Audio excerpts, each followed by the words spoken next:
It's doable. This is doable.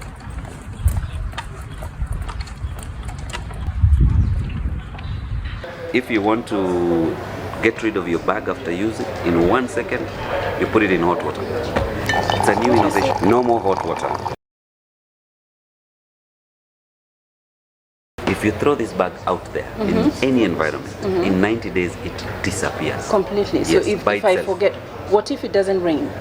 Even if it doesn't rain, microorganisms in the sun, the microorganisms, the rain, the heat, it all reacts with the bag. Feels like jello. Exactly, because it's nature based. It's cornstarch, mahindi, moshakwe. Oh, it's called.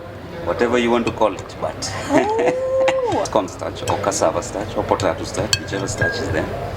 And that's it. So if you don't have the time and the garbage collector comes and takes your bag like they do when they throw it in the dump site, in 90 days that bag won't be there because the natural elements of the environment will have reacted to the bag.